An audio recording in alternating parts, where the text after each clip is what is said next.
복된 주일 새벽에 오늘도 귀한 새벽에 나오신 우리 성도 여러분, 하나님의 크신 은총이 여러분을 함께 축복합니다. 오늘 본문의 배경은 유다 왕국이 바벨론에 의해서 멸망하기 직전입니다. 얼마나 두렵고 힘들었겠습니까? 이렇게 가장 절망적인 그런 상황인데 예레미야 선지자를 통해서 여전히 이 하나님의 말씀이 선포되고 있습니다. 그런데 오늘 예레미야 선지자는 바로 이 시위대들에 갇혀 있었고 예루살렘 성벽 밖에서는 지금 적군들이 가득합니다. 인간적인 눈으로 볼 때에 모든 것이 끝난 것 같은 그때에 하나님께서 이렇게 말씀하십니다. 내가 선한 말을 성취할 날이 이르리라.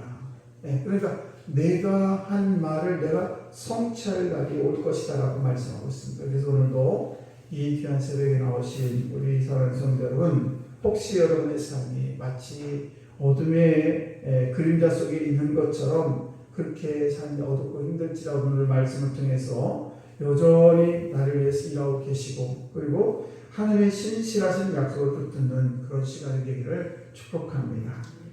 그러면 14절, 16절 말씀을 보시게 되면 이렇게 약속을 합니다. 세 가지 약속을 하시는데 공의로운 그런 가지를 통한 회복을 약속하고 계십니다. 14절, 16절 말씀을 보시게 되면 하나님께서는 다윗 가문에서 한 공의로운 가지가 나올 것이다 라고 말씀하고 있습니다. 여기서 한 가지는 우리가 잘 알다시피 예수 그리스도를 얘기하고 있는 것입니다. 그래서 유다와 예루살렘의 이름을 이제 여호와는 우리 의라라고 바꿀 수 있도록 그렇게 불리게 될 것이다 이렇게 말씀을 하고 있습니다. 그래서 우리는 이 말씀을 들어서 알 수 있는 것은 지금 적군이 성 밖을 에워싸고 있고 많은 사람들이 다 절망에 빠져있는 이 환경을 보면서 우리가 깨닫는 것은 뭔가 하면 우리 인간들은 한계가 있다는 거예요. 내가 할 수 있는 일이 있고 할 수 없는 일이 굉장히 많습니다.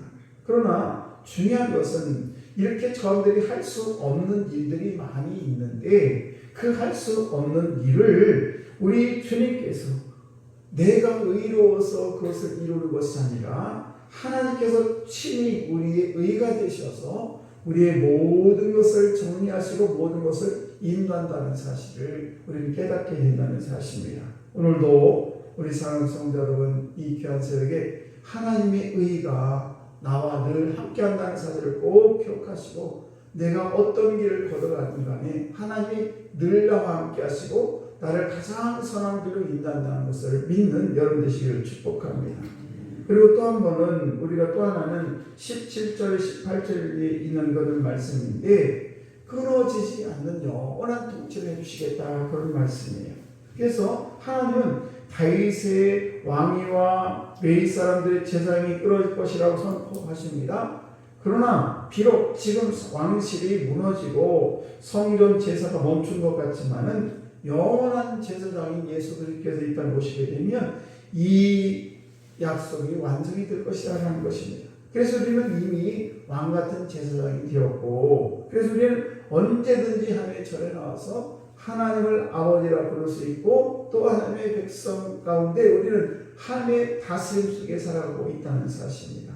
그래서 오늘도 저와 여러분들이 하나님 앞에 예배를 드린 것을 쉬지 않는 우리 귀한 성도들 될 때에 하나님께서 우리를 가장 힘들고 어려운 가운데서도 늘 우리를 인도한다는 사실을 기억하시고 하나님이 살아계시는 날마다 입술로 고백하는 여러분 되시기를 축복합니다. 그리고 또 19절 22절 말씀 통해서 우리에게 주시는 그런 약속은 뭔가 하면 낮과 밤의 언약처럼 확실한 약속을 주겠다라고 말씀입니다. 그러니까 낮이 오면 밤이 오고 밤이 오면 낮이 오고 이런 것처럼 하나님의 언약은 언제든지 얼마나 확실한지 자연의 섭리에 비유를 하고 있습니다. 그래서 낮이 오면 밤이 오고 밤이 오면 낮이 이런 것처럼 언제든지 하나님의 그 약속은 이 진리는 변하지 않는 그런 하나님의 약속을 우리에게 주신다라는 말씀입니다. 그래서 20절과 21절 말씀을 보게 되면 너희가 능히 낮에 대한 언약과 밤에 대한 언약을 깨뜨릴지라도 쭉 보면 21절에 낮과 밤이 그때를 잃게 할 수 있을진데 내 종 다윗에게 세운 내 언약도 깨트려지지만 나는 영원히 변하지 않겠다. 그런 말씀이에요. 그러니까 우리가 해가 뜨고 지는 것을 막을 수 없듯이 하나님의 구원의 계획과 축복의 약속도 그 누구도 그 어떤 사람도 그 환경을 바꿀 수 없다는 것입니다. 오늘도 하나님께서 그의 백성을 번성케 하시겠다고 분명히 약속하고 있는데 지금 당장 내가 볼 때는 나의 삶이 어떤 조그마한 씨앗같이 보일지 모르지만은 그러나 하나님의 약속은 그 안에 셀 수 없는 축복으로 우리에게 함께한다는 것을 꼭 기억하시고 오늘도 하나님의 약속을 셀 수 없는 그 축복 가운데 하나님의 은혜 가운데 살아갈 수 있는 그래서 그 하나님을 우리가 날마다 내 말씀으로 고백하고 예배하는 그래서 예배에 게을리지 않는 여러분 되시기를 주의 이름 안들이 축복합니다. 기도하겠습니다.